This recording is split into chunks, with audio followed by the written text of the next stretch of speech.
Estamos hablando de los dones espirituales, hermanos. Cuando usted va a un restaurante a comer, usted se sienta y en el restaurante, bueno, voy a abrir esto, espero no sean los otros, ¿verdad? Hay servilletas que están ahí puestas, ¿sí? Entonces hay dos tipos de servilletas. Está esta que usted le hace aquí, ¿sí? Se la pone ahí para no ensuciarse, para comer.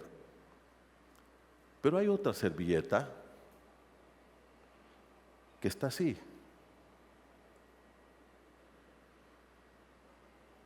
¿Cuál es esta?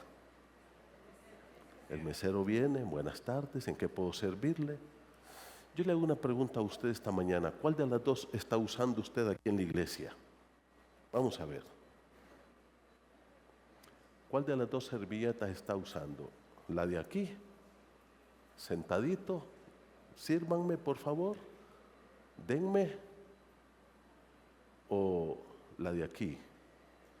¿En qué le puedo servir? Esos son los dones espirituales. Es quitarse la servilleta de aquí, ponérsela aquí. Y eso es lo que Pablo quiere decirnos. Todos debemos poner esa servilleta aquí. Eso es lo que el Señor quiere que nosotros hagamos. Hoy, cuando usted vaya a un restaurante, no se le olvide este sermón, ¿verdad? Tengo que quitarme la servilleta, ponérmela acá. El apóstol Pablo dice: hermanos, no quiero que ustedes ignoren sobre los dones espirituales. ¿Qué es un don espiritual? Ya lo dijimos, hermanos. Son capacidades espirituales, especiales, específicas, individuales y sobrenaturales que el Espíritu Santo regala a cada creyente en Cristo en el momento de su conversión, con el propósito de ser usados para servir a favor de la edificación del cuerpo de Cristo, que es la iglesia. Esos son los dones espirituales. Todos en la iglesia tenemos dones espirituales. Por lo menos un don. Usted tiene uno de ellos. El tema de estos tres capítulos, capítulo 12, 13 y 14, precisamente es ese. La iglesia debe conocer todo sobre los dones espirituales y ponerlos en práctica. Usted y yo tenemos que preocuparnos por aprender, por saber sobre los dones espirituales. Y hemos dicho ya por lo menos 6 cosas de los dones espirituales. En primer lugar, la iglesia de Jesucristo debe conocer todo sobre los dones espirituales para no ser llevados a prácticas antibíblicas. Eso está en el capítulo 12, versículo 1, 2 y 3. Dice: antes ustedes eran arrastrados a cosas que no eran correctas. Y si ustedes ignoran sobre los dones, serán igualmente arrastrados. En segundo lugar, la iglesia de Jesucristo debe conocer todo sobre los dones espirituales porque la Trinidad unida participa en el ministerio de la iglesia. El Padre, el Hijo y el Espíritu Santo. Ellos están interesados en este ministerio, en la iglesia, en el desarrollo de la iglesia. Y por eso ahí lo menciona. El Padre, el Hijo y el Espíritu Santo. En tercer lugar, eso está en el capítulo 12, versículo 4 al 7. La iglesia de Jesucristo debe conocer todo sobre los dones espirituales y cómo los reparte el Espíritu Santo de manera soberana. El Espíritu Santo reparte los dones como Él quiere repartirlos. Capítulo 12, del 8 al 11.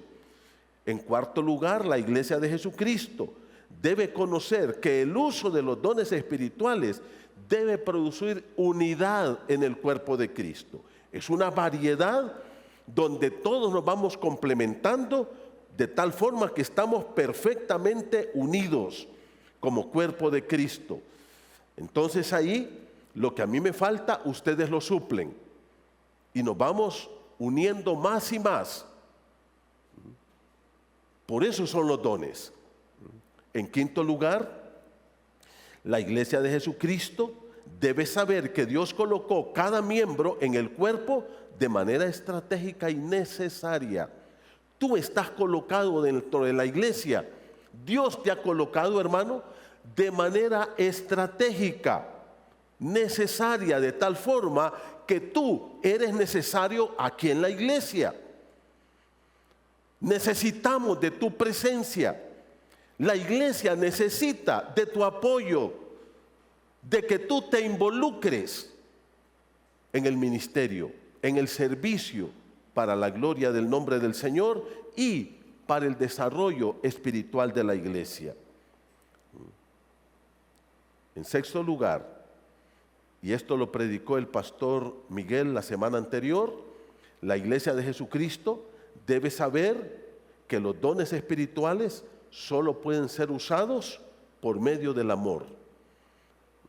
Es el don más maravilloso, es el don más grandioso. Si un hermano está desanimado y yo tengo el don de consolador, yo voy porque amo a ese hermano, busco a ese hermano, llamo a ese hermano, visito a ese hermano. ¿Por qué? Porque lo amo. Y por encima de los dones, hermanos, está ese amor que debe haber, un amor como el de Cristo por nosotros. Y esta mañana concluimos con el capítulo 14. La iglesia de Jesucristo debe enfatizar la importancia del don de profecía para edificar el cuerpo de Cristo. Lo repito, en séptimo lugar, que es lo último que vamos a ver esta mañana, la iglesia de Jesucristo debe enfatizar la importancia del don de profecía para edificar el cuerpo de Cristo. Yo quiero que miren conmigo, por favor, los detalles, porque cuando usted lee un capítulo de la Biblia, hermano, cuando usted lee un libro de la Biblia, busque los énfasis del escritor. Busque los énfasis del escritor. Fíjate que esto es como cuando tú sostienes una plática con una persona. Por ejemplo, si tú estás hablando de tu enfermedad, ¿cuál es el énfasis en la plática? Mira que fui con el médico, vieras que me tuvo ahí 3 horas, que me hizo estos análisis. Toda la plática gira en torno a que tú estás enfermo y ese es el hilo del pensamiento de tu plática. Así es la Biblia, hermanos. No te pierdas. Busca el énfasis del escritor. Búscalo. ¿Y cómo lo vas a encontrar? Analiza las palabras que el escritor o las oraciones que el escritor va repitiendo una y otra vez.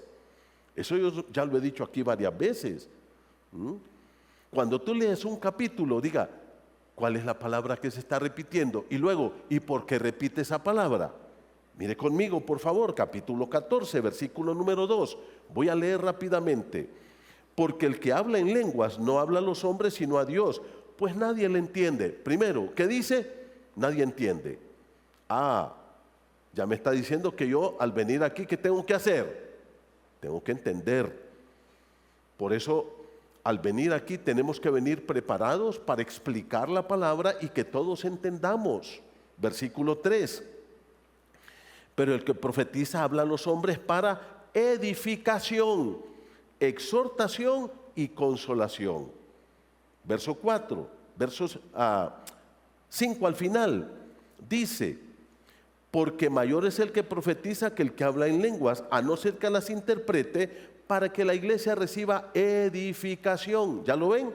Ahí viene el pensamiento del escritor, el énfasis, la edificación. 6.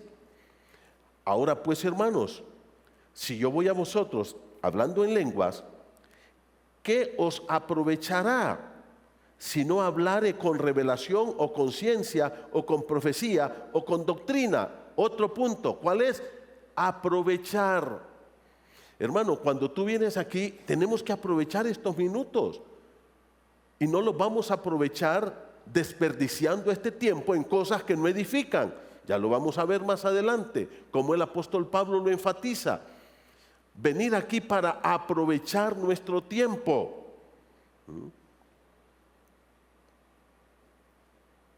Versículo número 9.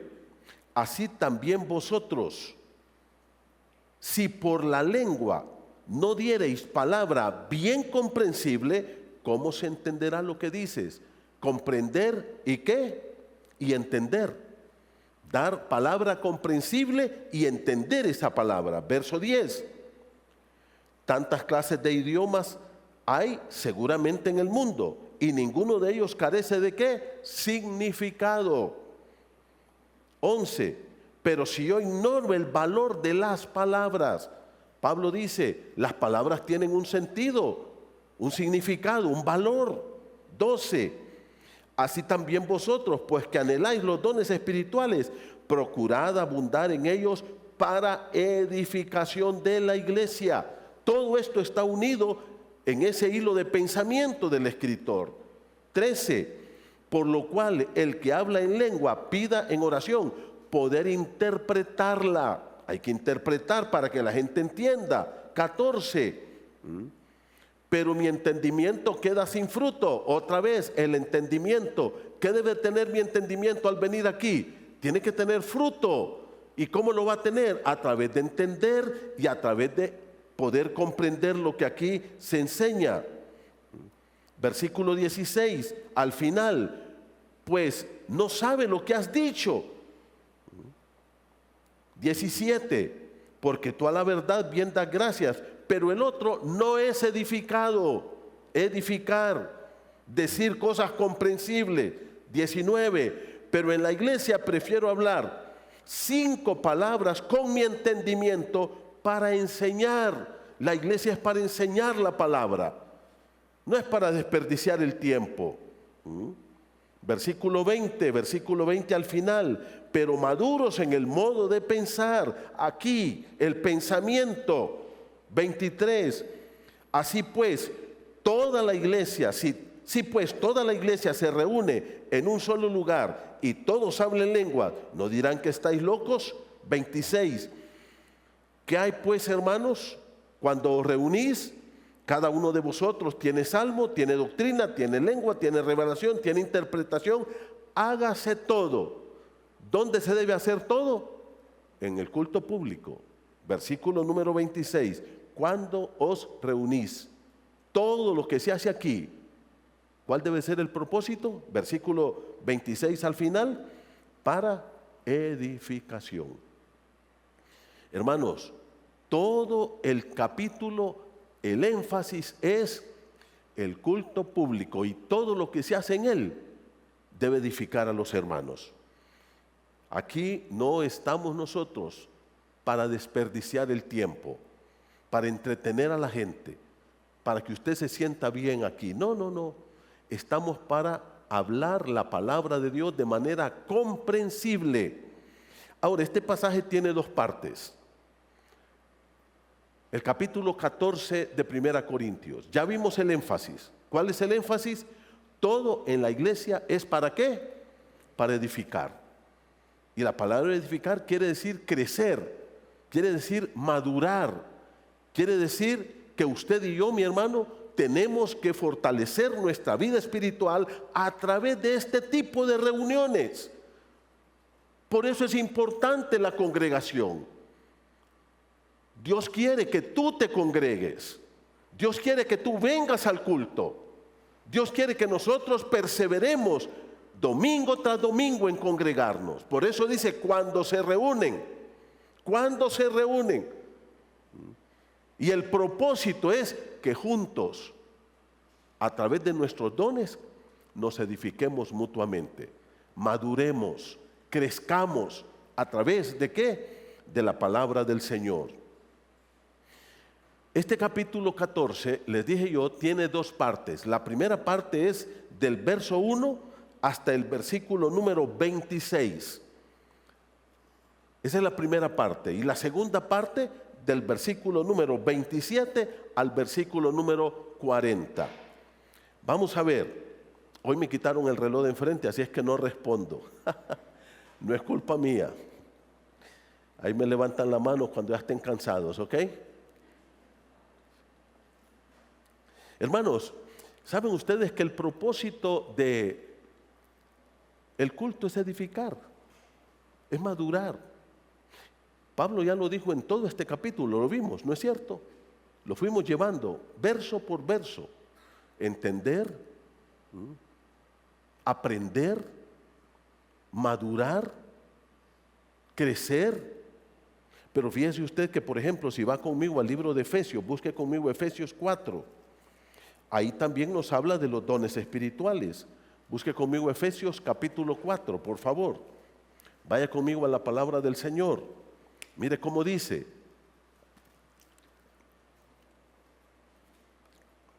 Efesios 4.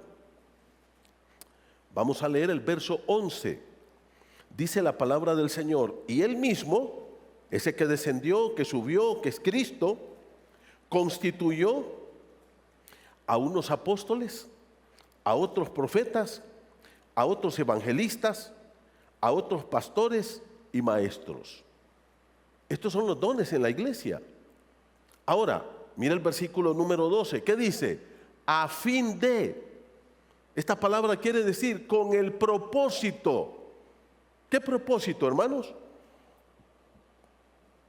La edificación, dice, a fin de perfeccionar a los santos.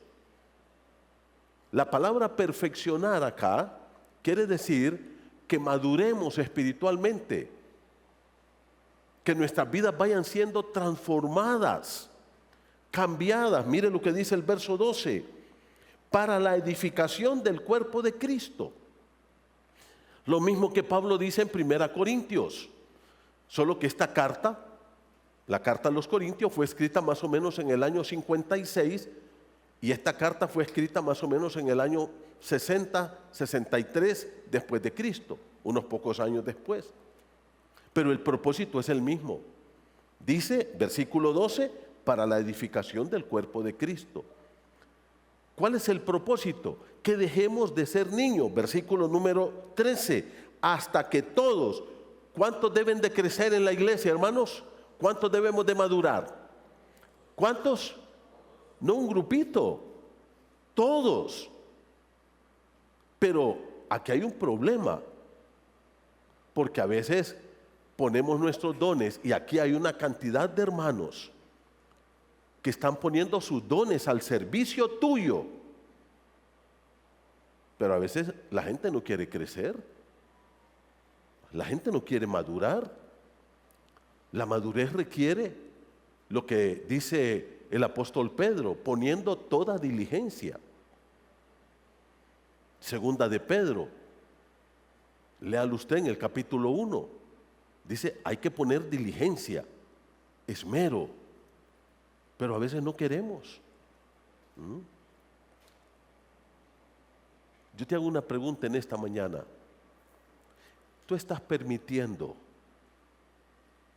que Dios trabaje en tu corazón a través del ministerio que hacen los hermanos aquí en la iglesia? A través de que otros están ayudándote, están apoyándote, están edificándote. ¿Qué tanto tú estás permitiendo que Dios cambie tu corazón? ¿Qué tanto has crecido en tu vida espiritual? Mire cómo dice. ¿Cuántos pecados tú has dejado, hermano? Y tú dices, mire que yo antes era así, ahora ya no. Mire cómo dice, versículo número 13, hasta que todos lleguemos a la unidad de la fe y del conocimiento del Hijo de Dios, a un varón perfecto, a la medida de la estatura de la plenitud de Cristo. ¿Hasta cuándo debe durar nuestro desarrollo y crecimiento espiritual? Hasta llegar a ser iguales a Cristo. ¿Cuándo va a ocurrir eso? El día que lleguemos a la patria celestial. Mientras eso no pase, aquí vamos creciendo cada día más. Y quiero decirles una cosa, mis hermanos, yo estoy siendo impactado por esto también. A mí Dios me está hablando y Dios tiene que cambiar mi vida cada día más. Yo me pregunto y voy a Dios en oración: Señor, ¿hay algo en mi corazón todavía que compite con Cristo? ¿Hay algo que me arrastra, que me lleva lejos de ti? Tenemos que preguntarnos y crecer.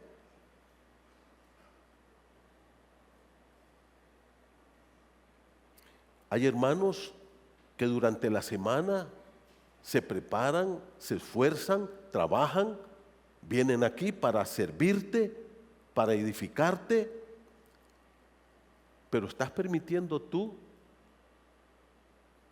que Dios trabaje en tu corazón? Dice, hasta que todos lleguemos a la estatura del varón perfecto. No quiere decir un hombre impecable, sino una persona madura. Hermano, tu madurez y tu crecimiento espiritual depende de la forma en que tú permites que el Espíritu Santo y la palabra trabajen en tu corazón. Cristo tuvo 12 apóstoles, ¿se acuerdan? Ahí está. Mateo 10. Pero uno de ellos no permitió. Y el Hijo de Dios estuvo con él. Tuvo el mejor maestro del mundo. Y el último día Jesús dijo: uno de vosotros es diablo, imagínense. Era terrible Judas. Nunca le abrió su corazón a Cristo. Nunca le conoció. Nunca le entregó su vida a Cristo. No permitió que Cristo trabajara en su corazón. Escuchándolo todos los días, conviviendo con Él, viendo sus milagros, viendo todo. Ahora yo les hago una pregunta: ¿es Cristo el problema? ¿Era Cristo el problema? Ahora, eso no solo pasó con Judas. Lea Juan capítulo 6. Dice que el Señor Jesucristo le dio de comer a 5,000, sin contar niños ni mujeres. ¿Y qué pasó? Al otro día, dice, habían otros 30,000 ya. Señor, te hemos buscado todo el día. ¿Se acuerdan lo que le dijo Jesús? Ustedes me han buscado porque ayer se hartaron. No me están buscando porque saben quién soy yo. Y mire, les pega una enseñanza. ¿Se acuerdan cómo termina el capítulo 6? Dice, y desde entonces muchos ¿qué? Se fueron, volvieron atrás. Y ahora Jesús se vuelve y les dice a los 12, hey, ¿y ustedes también se quieren ir? ¿Qué es lo que Jesús les está diciendo? Señores, aquí las puertas están abiertas, no hay problema. ¿Quieren irse? Váyanse. Aquí no quiero a nadie a la fuerza. Que el que venga aquí, dijo Jesús, es porque me ama y sabe quién soy yo. Es porque realmente Él sabe que yo soy el Rey y que yo mando, que merezco su adoración. El problema no es la iglesia. El problema está ¿dónde? En el corazón. Hermanos queridos, dice la palabra del Señor, ya no sean niños. Mire conmigo el capítulo Efesios 4, por favor, versículo número 14, para que no seamos niños fluctuantes. Dice la Biblia, dejemos de ser niños ya. Tristemente, hermanos, la mayor parte de nosotros somos niños a veces, espiritualmente hablando, porque no queremos crecer, no queremos madurar. Tenemos que preocuparnos por esto. Ahora vaya conmigo a Primera de Pedro, capítulo 4, por favor. Mire conmigo 1 Pedro capítulo 4. Mire cómo dice la palabra del Señor. Busque conmigo 1 de Pedro capítulo 4.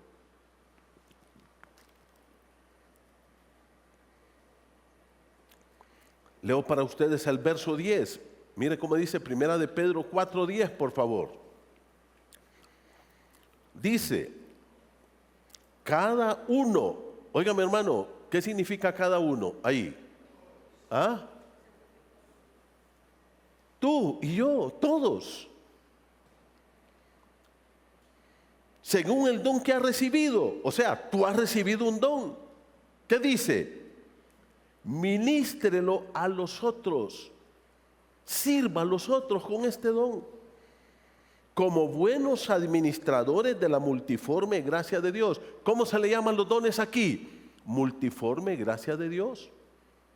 Es una multitud de formas para servir al Señor. Ahora mira el versículo 11. Si alguno habla conforme a las palabras de Dios. O sea, si vas a predicar, expone la Biblia. Si alguno ministra conforme al poder que Dios da, para que en todo sea Dios glorificado. ¿Cuál debe ser el propósito de los dones y del ministerio de la iglesia? Que Dios sea ¿qué? Glorificado.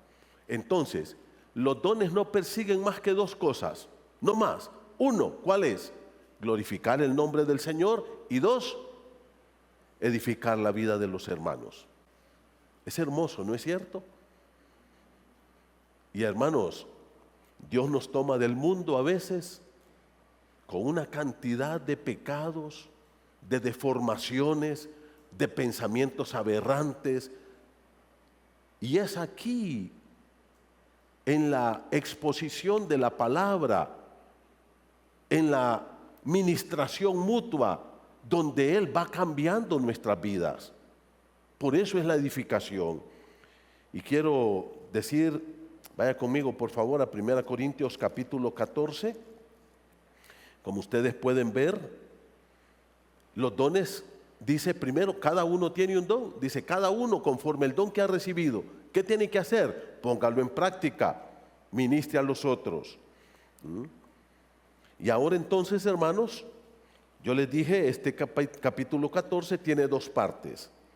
La primera parte, la importancia de la exposición de la palabra de Dios para edificación del cuerpo de Cristo. Versículos del 1 al 26, o lo que se le llama aquí el don de profecía. Yo quiero que ustedes miren conmigo el capítulo 14, 1 Corintios 14, verso 1. Dice así la palabra del Señor: seguid el amor y procurad los dones espirituales. Ahora, el apóstol Pablo, vaya conmigo al capítulo 12, verso 31. Mire cómo dice. Dice, procurad pues los dones mejores. Capítulo 14, verso 1, seguid el amor y procurad los dones espirituales. O sea, Pablo va a retomar lo que dejó en el capítulo 12, verso 31. ¿Ya lo vieron? Y lo va a tomar. Y no es que Pablo hizo un paréntesis, sino que en el capítulo 13, que nos expuso muy magistralmente el pastor Miguel, lo que dice es, señores, los dones son buenos, pero si tú los vas a hacer por otra razón que no sea el amor a tus hermanos, no están bien.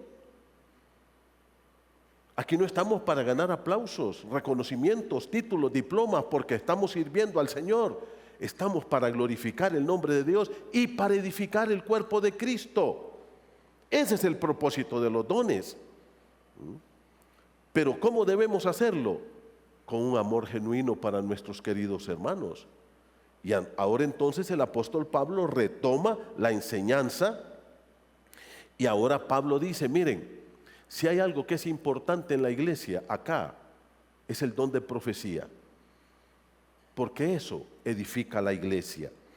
Y hermanos, cuando yo leo este pasaje, a mí me entra cierta preocupación, porque Pablo dice que en la iglesia es mejor practicar el don de profecía. Pero yo cuando miro ciertos grupos o personas, veo cómo hacen énfasis en el don de lenguas, cuando Pablo dice no lo hagan, en todo el capítulo. Y entonces yo me pregunto, ¿y qué está haciendo entonces esta gente? Y a veces nosotros somos arrastrados. ¿Por qué? Lo que dice Pablo en el capítulo 12, verso 1. No quiero que ignoréis, para que no seáis llevados por estas corrientes, que no estamos estudiando bien la palabra del Señor. Y entonces, queridos hermanos, en la primera parte, mire conmigo los primeros 3 versículos, aquí Pablo dice que el don de profecías es mejor que el don de lenguas porque edifica la iglesia. Mire conmigo el verso 2, porque el que habla en lenguas no habla a los hombres. ¿Qué dice? Aunque hable misterios, porque nadie le entiende. Pablo dice, en la iglesia debemos hacer las cosas para que la gente entienda, que comprenda, que su mente se abra, que su mente vaya clara, que no haya confusión. Pero para eso hay que explicar el texto bíblico. El que habla en lenguas, dice, a sí mismo se edifica. Mira el versículo número 2. Puede ser que habla misterios, pero nadie le entiende. Versículo 3, pero el que profetiza, habla a los hombres. Y ahora, ¿qué dice Pablo? Para edificación. La palabra aquí es una palabra muy bonita, que quiere decir para la construcción de tu vida, de tu casa. Cuando uno va a construir una casa, usted pasa por ese terreno y por allá encuentra arena tirada, por allá encuentra grava, piedra y aquel desorden ahí en el terreno. Pero luego llega un maestro y pone su mano en todo ese desorden y empieza a hacer las mezclas y todo, y después usted, mire qué linda quedó esa casa. ¿De dónde salió esa casa, hermanos? ¿De dónde salió esa casa bella y hermosa? De aquel desorden, de aquel montón de tierra, de arena, de grava, de piedra, de todo tirado ahí. Pues así es nuestra vida, venimos a Cristo con ese desorden. Familias destrozadas, hijos destrozados. Gracias a Dios los que no pasaron por esas pruebas. Gente que fue abusada y vienen a Cristo, y ¿quién se encarga de cambiar y de hacer que esa vida sea bella? Es Cristo. Es Cristo. Versículo 4. El que habla en lengua extraña, a sí mismo se edifica. Dice, puede ser que él crezca, pero el que profetiza, ¿cuál es el punto? Edifica a la iglesia. Así que, ¿qué quiere decir así que?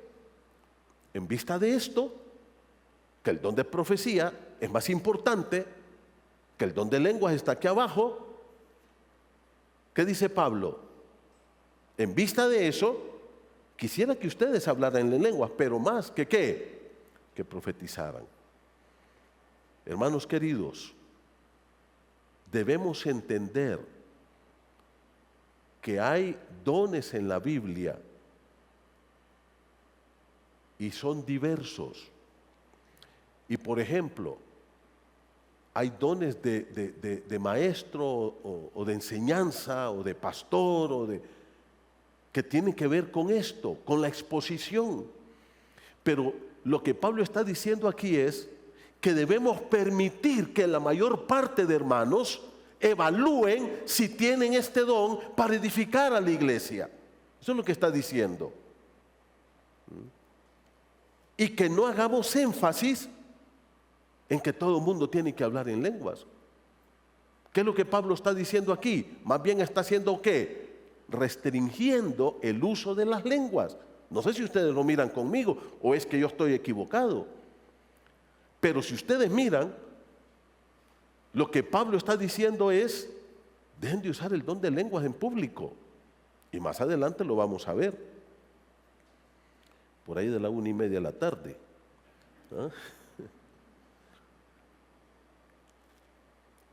¿Qué dice el punto? La otra parte que viene, la iglesia de Jesucristo tiene por lo menos 3 argumentos para mostrar que las lenguas no edifican a la iglesia. 3 argumentos. Primer argumento, versículo 6, mire conmigo. Ahora pues, hermanos, si yo voy a vosotros hablando en lengua, ¿qué os aprovechará? El primer argumento apela al sentido común, a la experiencia. No puede haber provecho si alguien viene aquí a predicarnos en francés. ¿Se acuerdan? Antes, la misa, ¿cómo era? Era en latín. Si en español no se entiende, imagínense en latín. ¿Ah? Si en español andamos perdidos, imagínense cuando la misa era en latín.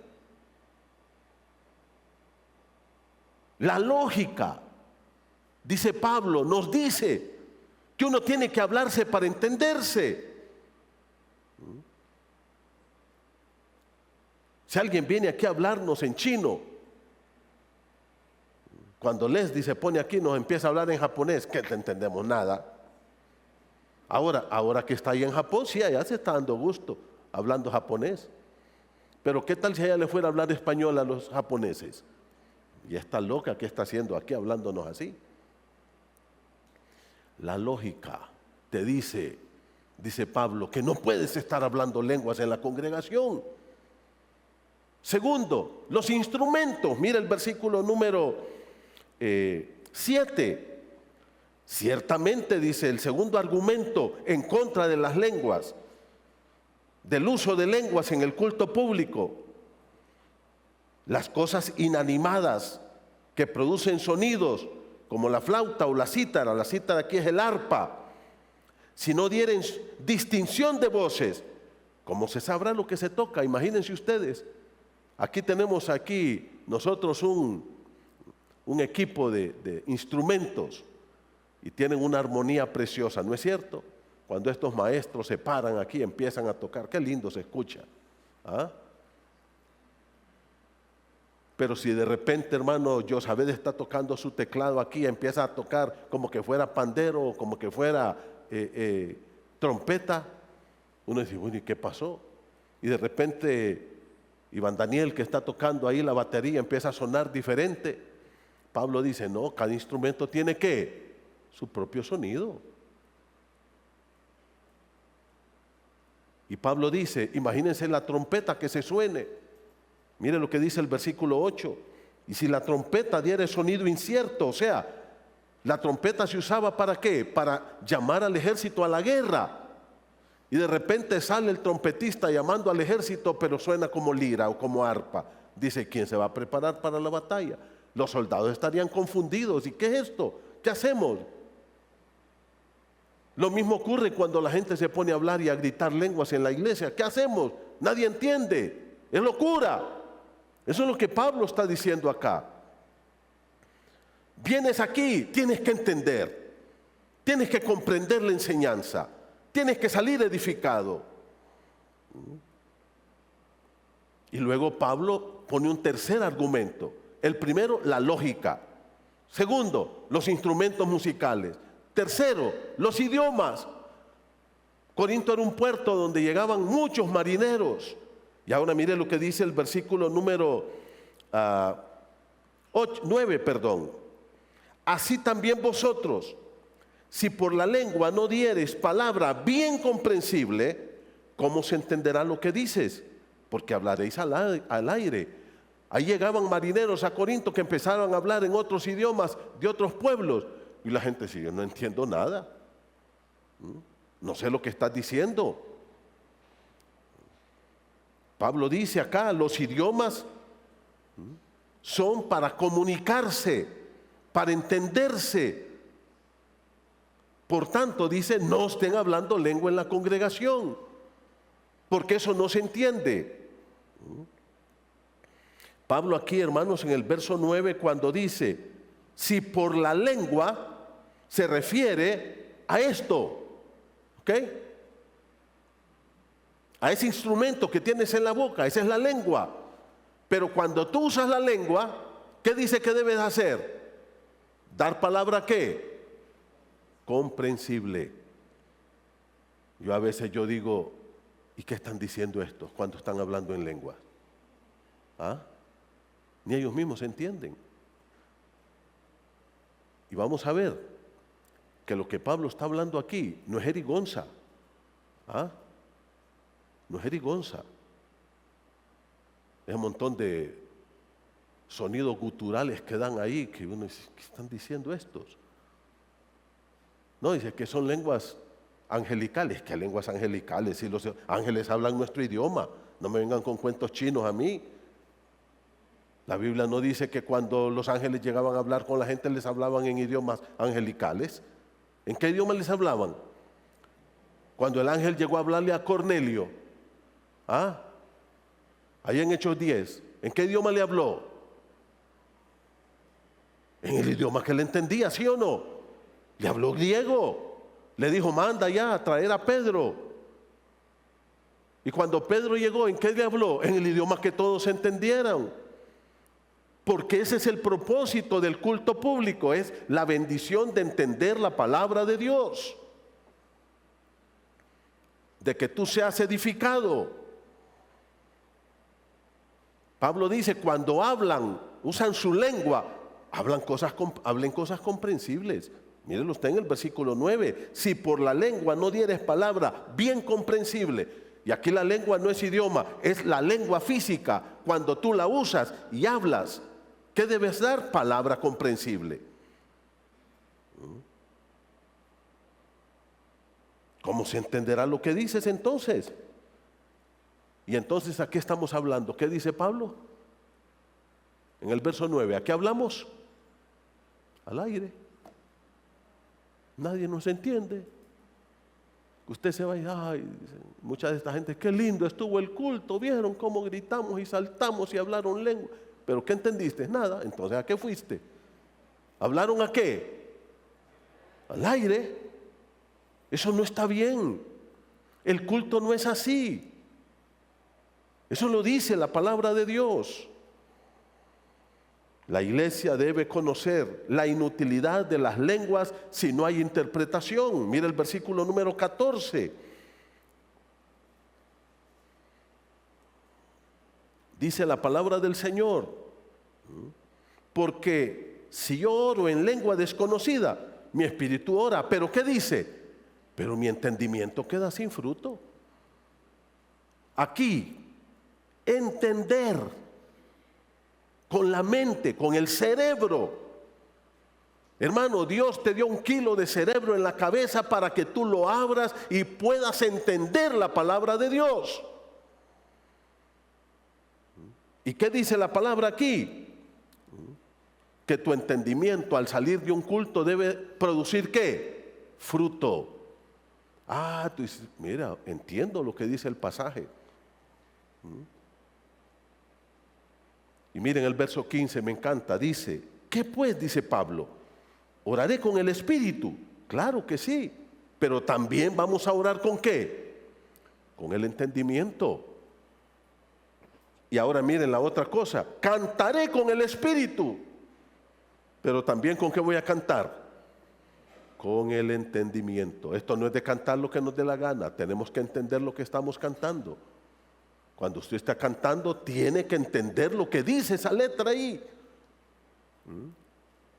Usted tiene que analizar. Ahora, el canto nuestro, ¿con qué debe estar unido?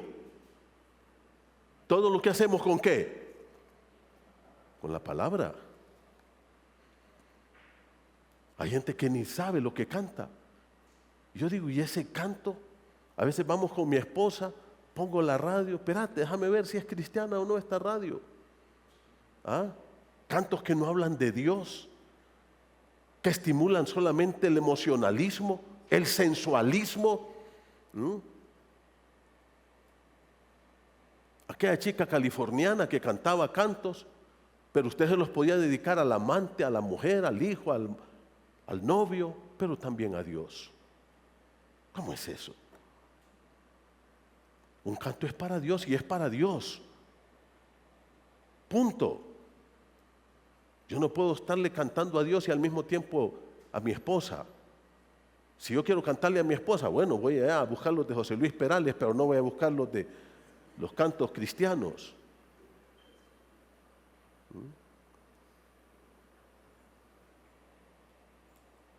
Usted tiene que entender, cantaré con el espíritu, pero también ¿con qué vamos a cantar? Con el entendimiento.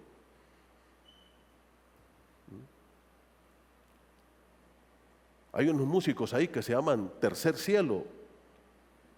Dios tenga misericordia de ellos, que lleguen al tercer cielo algún día. Unos cantos más heréticos. Y a veces yo voy a unos velorios y ahí escucho el canto de tercer cielo. ¿Cómo es que dice ese canto? ¿Ah? Te extrañaré. ¿Cómo dice? Óigame, ¿ha escuchado usted un lugar donde los muertos hablan con los vivos? ¿Sabe dónde es eso? En la brujería. Es el único lugar. Y ahí el muerto hablando con el vivo y el vivo con el muerto. Te extrañaré. No me extrañes, yo estoy en un mejor lugar. ¿Qué cantos son esos? Y ahí están cantándolos. Cantaré con el espíritu, pero ¿qué dice? Pero también con el entendimiento. ¿Y el canto es para qué? Todo lo que hacemos en el culto, ¿para qué es, hermanos? Para edificarnos. Para edificarnos. Esta es una apelación que viene, querido hermano, del libro de Salmos. Vayan conmigo a Salmos. Y yo quiero dar gracias a Dios por los chicos que nos bendicen con la música aquí en la iglesia, porque ellos se preocupan de buscar buenos cantos de verdad. Salmo 47:7, mire usted lo que dice. Bueno, voy a leer el versículo número 5, 6 y 7. Salmos 47, mire conmigo lo que dice. Lo que Pablo dice allá es eco de lo que dice aquí este salmo, que es de los hijos de Coré. Subió Dios con júbilo, Jehová con sonido de trompeta. Estoy leyendo 47:5. Ahora mire el verso 6. Cantad a Dios, cantad. Cantad a nuestro Rey, cantad. O sea, hermano, ¿por qué no cantas tú cuando vienes al culto? Hay gente que se queda parada. Óigame, tienes que cantar. A Dios le gusta el canto. Tienes que cantar. Dice que cantemos con el Espíritu, pero también que cantemos ¿con qué? Que cantemos. Dios quiere que cantemos a Él. Versículo número 7, mire cómo dice. Porque Dios, ¿qué es lo que nos debe motivar a cantar? Porque Dios es el Rey de toda la tierra. Pero el canto ¿cómo debe de ser? Con inteligencia. Con inteligencia. Hermano, ¿qué dice la Biblia? Debemos entender. Cuando tú vienes aquí hay que entender. Palabra comprensible. Y el canto también tiene que ser ¿qué? Comprensible. Pero hay que cantar. No me vengas con el cuento, pastor, es que esos cantos no me gustan. Y los cantos no son para vos. Cantad a Dios, cantad. Todos aquí, ¿a quién le cantamos? No te estamos cantando a vos. Hay gente que sale, esos cantos no me gustaron. ¿Y quién te dijo que los cantos eran para vos? Los cantos son para el Señor. Él es el Rey de toda la tierra. A Él le cantamos. Por eso tenemos que cantar. El culto público debe de haber canto. Es para el Rey de Reyes, que nos hizo un pueblo santo, salvo. Amén. Hay que cantar. Ya vamos a hablarlo del amén. Esos que no les gusta decir amén, ya vamos a verlo. Ya van a verlo. Va conmigo al capítulo 14. Estás preocupado, ¿verdad? Muy bien. Ese reloj lo tiene preocupado a Rodolfo. Ahora mire lo que dice el versículo número 16. Porque si bendice solo con el Espíritu, el que ocupa lugar de simple oyente, ¿cómo dirá amén a tu acción de gracias, pues no sabes lo que has dicho. Hermano, no es pecado decir amén en el culto. Gritar amén no es pecado. Yo les he dicho a ustedes, las iglesias conservadoras andamos huyendo de los pentes y nos vamos hasta allá al otro lado. Eso es no, hay un equilibrio. Ahora, no vas a decir amén por cualquier tontería, es con entendimiento. ¿Se van a ir al infierno? Amén. No, diga, ay, Dios mío.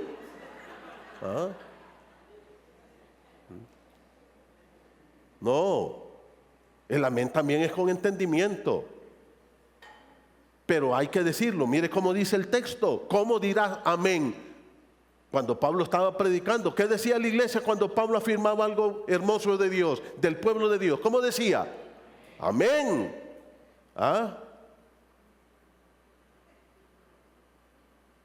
Mire, hermanitos que aquí no quiebran un plato, están así.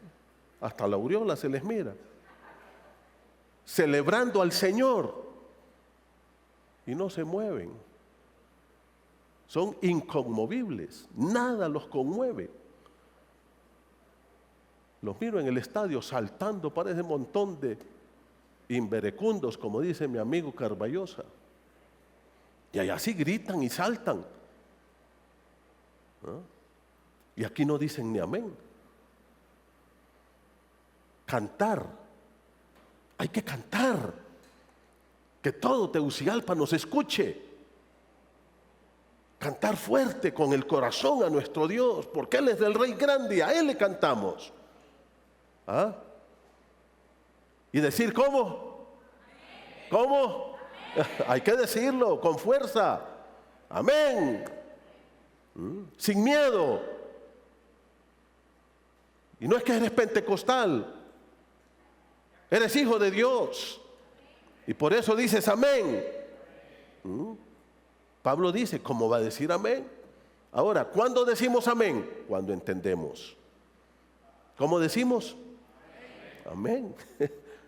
Les cuesta sacar un amén a ustedes. Y especialmente si el vecino se los queda viendo, y este raro que está aquí. No. Es importante observar el hecho que Pablo aquí menciona esto. Mire conmigo, por favor. Versículo número 17. Porque tú a la verdad bien das gracias, pero el otro no es edificado. Y ahora, Pablo hablaba en lenguas y hablaba más que todos ellos, dice. Pero Pablo probablemente sus lenguas las hablaba allá en oración, él solo. Mire cómo dice el versículo número 18.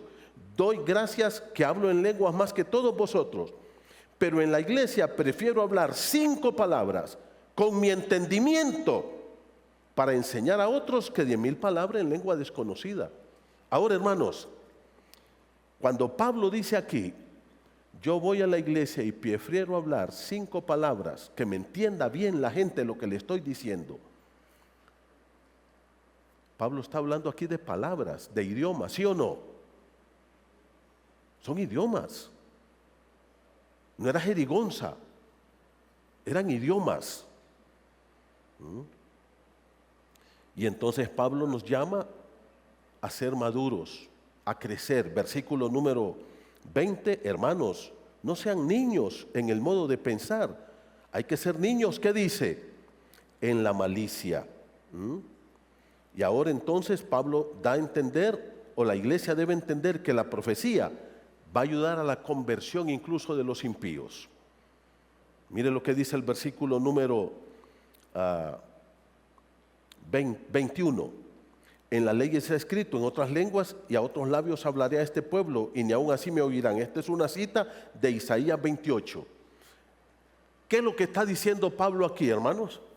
Pablo está citando Isaías porque Isaías está profetizando que van a venir pueblos como los asirios y los babilonios para destruir a Israel, para castigar a Israel.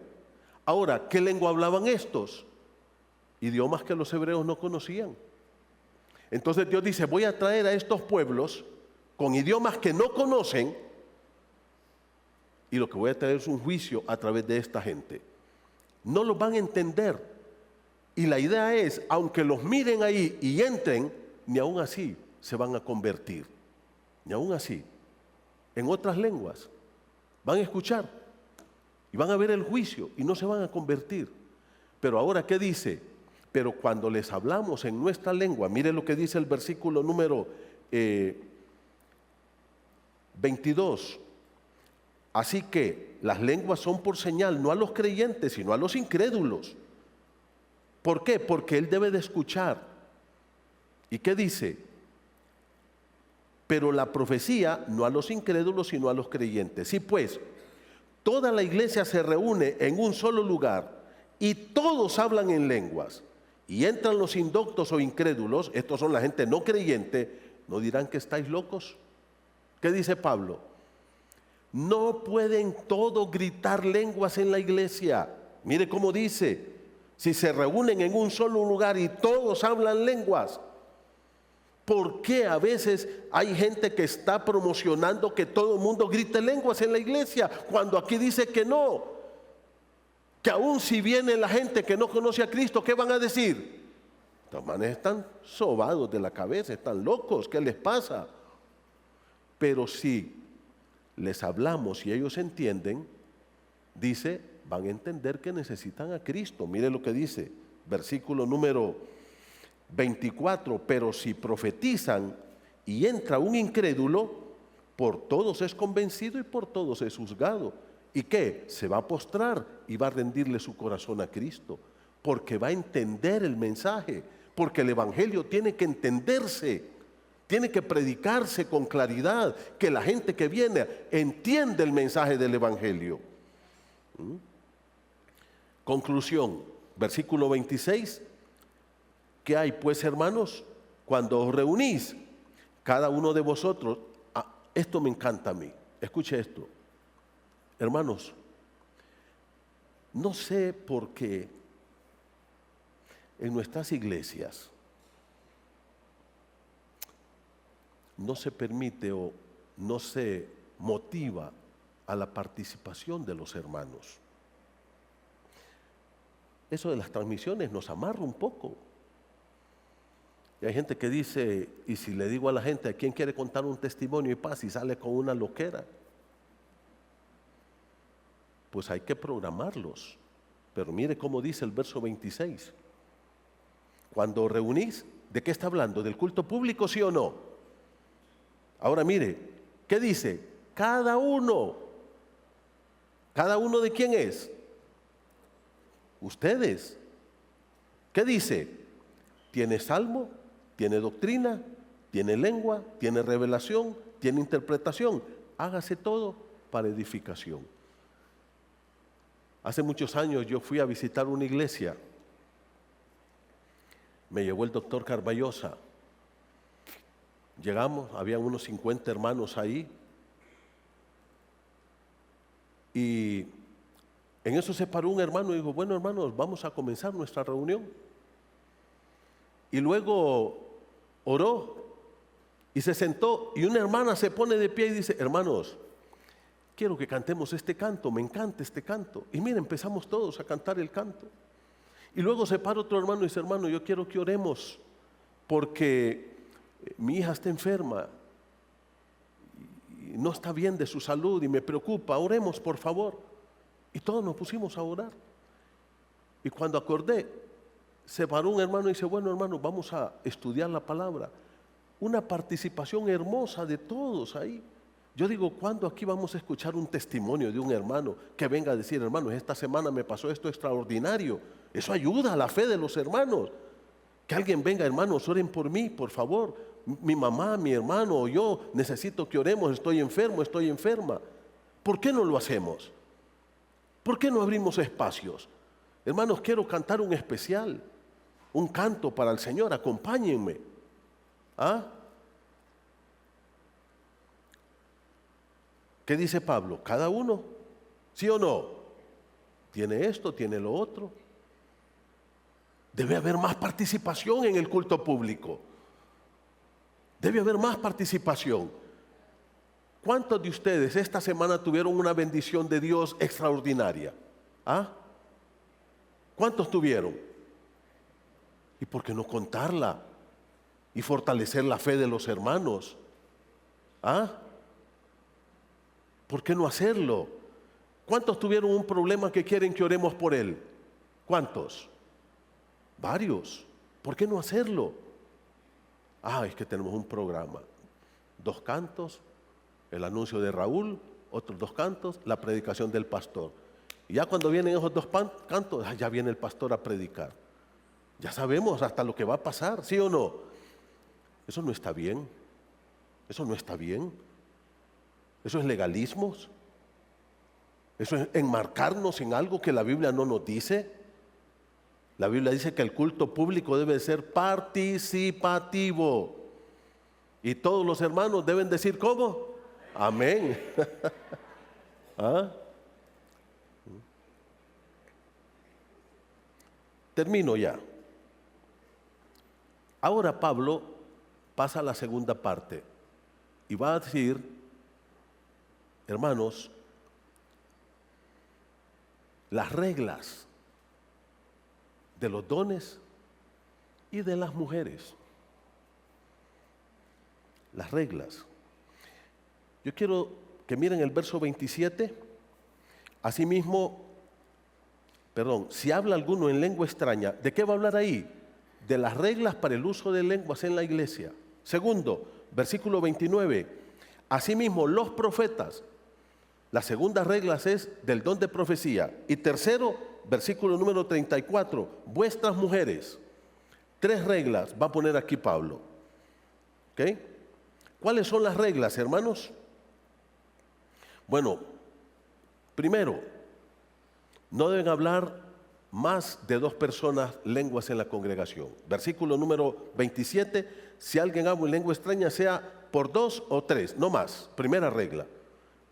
¿Quién ha dicho que todo el mundo tiene que gritar lenguas en la congregación? ¿De dónde se saca eso? ¿Qué dice la Biblia? 2 o 3, nada más. Segunda regla, tiene que haber alguien que interprete esas lenguas, un traductor. Tercera regla, 2 o 3 nada más. Otro, la persona si está hablando y otro se levanta tiene que callarse, no pueden estar hablando todos al mismo tiempo. No pueden hablar todos al mismo tiempo. Y por último, si no hay intérprete o traductor, no puede hablar en lenguas. No pueden hablar en lenguas. ¿Cuáles son las reglas para el uso del don de profecía? Del 29 al 33. ¿Ok? Lo mismo. Primero, ¿qué dice? Versículo 31.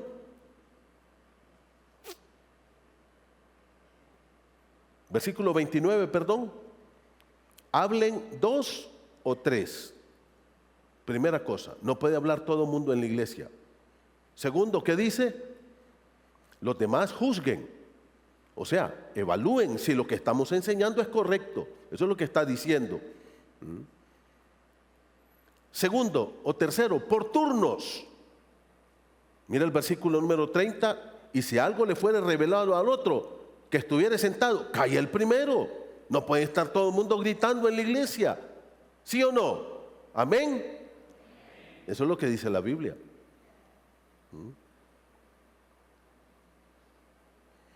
Hay que cederle la palabra a otro. Versículo 31, no podéis profetizar todos. Podéis profetizar todos, uno por uno. ¿Y cuál es el propósito? Que todos ¿qué? Aprendan. Todos aprendan. Verso 32, los profetas deben aprender a contenerse, a tener dominio propio. Los espíritus de los profetas están sujetos a los profetas. Y por último, Dios no es de confusión, sino de paz. Y viene el tercer grupo de reglas. Primer grupo, para el uso de lenguas. Segundo grupo, para la profecía. Tercer grupo, las mujeres. Mujeres, esto es para ustedes. Mira el versículo número 34. Vuestras mujeres callen en las congregaciones. Óigame, Pablo no está diciendo que las mujeres no pueden hablar. Lo que está diciendo es que no pueden hablar lenguas. ¿Cuál es el contexto de todo el pasaje? Las lenguas. ¿Y quiénes son las que más se alborotan en las iglesias? ¿Ah? Hermana, dice Pablo, no puedes hablar lengua en la congregación cuando está en el culto público. Tú no puedes. Y es más, mire lo que dice. Si quieren conocer algo, mire el versículo número 35, vayan a sus casas y pregunten a sus maridos. Hombres, esto es para ustedes ahora, para mí y para ustedes. Tú tienes que estar preparado para contestar las preguntas de tu esposa. Tienes que aprender la Biblia. ¿A quién le deben preguntar las mujeres? ¿Y qué dice? Amor, fíjate que necesito que... No, anda a preguntarle al pastor. No dice eso ahí. Ahí no dice eso. No dice, va a preguntarle allá a Hermes, que ya es licenciado, que es doctor en rabino, en teología. Óigame, no dice eso. Mujeres, ¿a quién le tienen que preguntar? ¿A quién? A sus maridos. ¿A dónde? Anote la pregunta ahí. Y llegando a la casa, mira, tengo esta pregunta, contéstame. Entonces el hombre puede venir, pastor, ayúdeme que mi mujer me preguntó esto. Entonces yo te ayudo a ti y tú le respondes a tu mujer. Sí, pero quien debe responder eres tú. Y me encanta cómo concluye el verso 40. ¿Cómo concluye, hermano? Hágase todo, ¿cómo? En la iglesia, en el culto público, decentemente y con orden. Debe haber un orden. Vamos a participar muchos hermanos, sí, pero escríbase. Ahí, o sabes, mire, vaya, testimonio ahí de Ángel y de su esposa. ¿Ah? Un canto.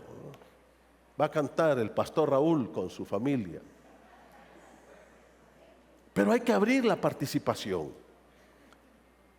Hermanos, ¿para qué es todo lo que se hace en la iglesia? Para edificar. Queridos hermanos, la iglesia de Cristo es para crecer, es para madurar, es para que tú cambies tus pensamientos, tus actitudes, tu comportamiento, tu vocabulario, tu forma de hablar.